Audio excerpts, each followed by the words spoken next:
I'm Chris. I play guitar and sing. He said something kind, but I couldn't pay attention. These guys, yeah, who we're playing with tonight.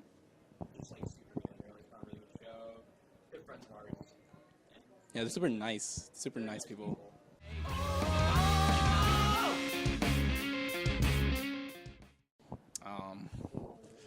R. Kelly. Coltrane. No, I think the band that got us, made us friends, was Bomb the Music Industry, and we're actually playing a show with Jeff Rosenstock from that band in like 2 weeks. So that's like a big deal for us because that's like how we became friends. And how we became friends was through the band Sound of Animals Fighting, with the members of RX bands and Circa, Survive, and Chiodos, right? Yeah. So that's how like we all became friends. It's just like getting a good old war. Yeah, just really just like bands we like together. So. Really like getting into math rock bands and like Terra Malos. About Terra Malos, This Town Needs Guns. Maps and Atlases. Yeah, and that's kind of how it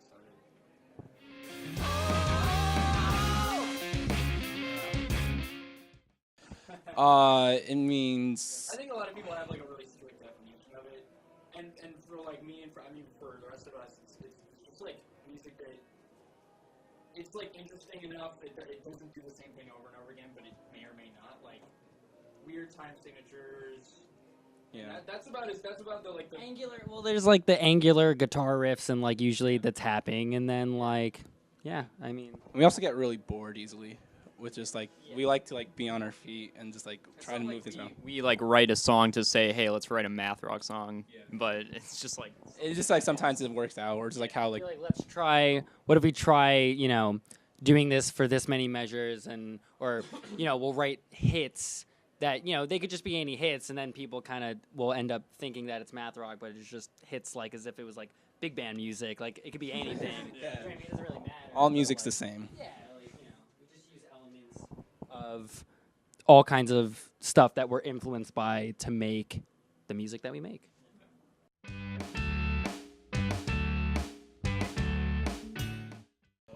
Cool. And we had one of the wacky shows we ever played was in Milwaukee. Yeah, Milwaukee. The show started till like 11 p.m. and we were like, "Is that like cool?" And they're like, "Yeah, our neighbors don't care." It was at this house in Milwaukee, and They really didn't care. Yeah, They didn't care in the they were slightest. awesome people, but they just were reckless, and it kind of rubbed off on like the rest of the people playing the show. And, People were crowd surfing when like the ceiling was this high. And the ceiling was covered in baseball cards, and then there was a urinal downstairs. There was a urinal downstairs. It was really, really, really weird. But and then after the show was even worse because everyone in the house progressively got more drunk, and eventually led to him saying it was okay to take a hockey stick to the owner of the house. Yeah, that we can like take a hockey stick and just go at his wall. Well, and he did it first, and then we all just. It's in. We released a music video a couple weeks ago, and it's in that music video. The footage of that is in there. A lot of footage from Milwaukee Yeah. in there. We're just taking a hockey stick to a wall, and by the end of it, it's just bare like plywood. Yeah. On the wall. It was ridiculous. And then he like later that night drop kicked like a door that was locked. Fell on a I tried to go table. to sleep, and then like the two roommates that own the house were like just wrestling like in the same room. There and were I'm like, people okay. crying that we didn't know were in the house somewhere. So there was that show, and then one time we played at this venue a lot in New Jersey called the Meat Locker, and it was like one of the first times we played there. And my dad was there, and he was like standing in the front, and there were these like dudes were like drunk or high or something, and there was like moshing and stuff. And my dad was like punched them in the face, and he was like, he was a huge dad about it. And then another time at the Meat Locker, my dad was in the crowd, and he was just going in. But at the same time, he's like, oh, let me take a picture of my son on my iPhone. My dad's taking forever. Kids are just pushing, and I'm like, I'm watching the whole thing. I'm like, my dad's about to get hit. Someone knocks my dad's phone on the floor. He gets very upset and almost like yells at the kids. I'm like, I'm literally on stage playing, looking at him like, Dad, don't do anything. And he sees me. He's like, okay, and he like backs away. Crazy shows.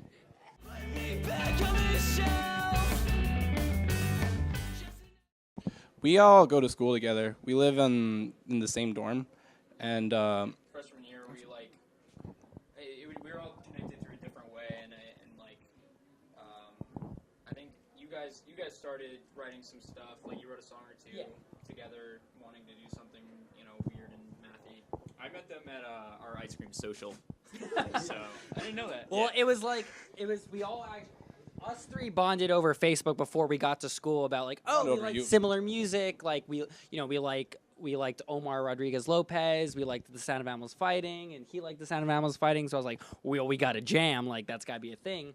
So he came up to me at the ice cream social. He was like, "Oh, you're Sander." I was like, "Oh yeah, I'm Sander." And then like, No, it was. we just jammed, and I'm like, "Yeah." Yeah, we all made. And then our first band practice as like a full band was on my birthday, January 17th, 2011. It's always the anniversary. Is when I exist another year. Page in the book about yourself. Eccentric. Eccentric 2 Chains. I don't know. No. It's Well, towards the beginning of things, we were. I don't even know. I would say now it got to be reckless. We just like to have fun. Reckless punk. Shit. Yeah. Reckless punk. Fun. Rec is. Kawaii. Rec.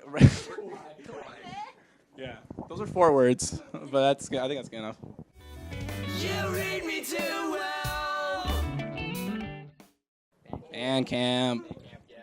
Very cool. Best way. You explain it. Yeah. I don't think Bandcamp just because obviously it's to like make people pay for their music or not. And then like further than that, Spotify is awesome because everyone can have access to it. Everyone's now just like searches music on Spotify and like if it's on there, then it's like good news for the band. Yeah. Bandcamp's very artist friendly. Very like SoundCloud. SoundCloud's cool for like you want to release like singles and stuff, and like it's easy to I don't know. I feel like I'm mostly embedded. Yeah, blogs use that a lot, so it's easier if you want to get like publicized in other mediums. But Bandcamp's definitely like the nicest 2 bands.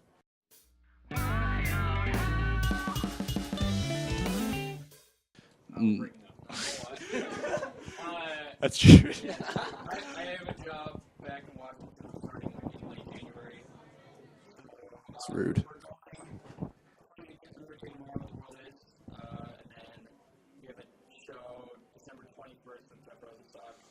We're recording one more thing. We're recording another EP. It's to be out in January, and then we're 2 weeks before going to Canada, going to the Midwest, and then down to Florida. It's gonna be a fun time. After that, we don't plan on never making music together ever again. But Yeah, we're still gonna be friends too. Be like Postal Service or something. We're the Postal Service of math rock. That's an obnoxious thing to say. Don't put that in.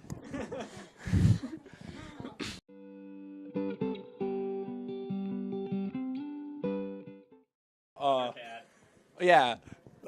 Thundercat's new Apocalypse. Chance the Rapper's Acid Rap mixtape. Death Grips. When did Toe release Run for Word? Was it this year or last year? The World Is album. The World Is album, yeah. That was really good. I liked Enemies. I like that record they released. I'm obsessed with I'm obsessed with Bravo King on Moscow. It's close enough. I'm just gonna drag it over this year. I feel like Yeah, I mean, like I think Run for World came out. If Run for Word came out this year, then like a and the new Childish Gambino album. leaves from the vine.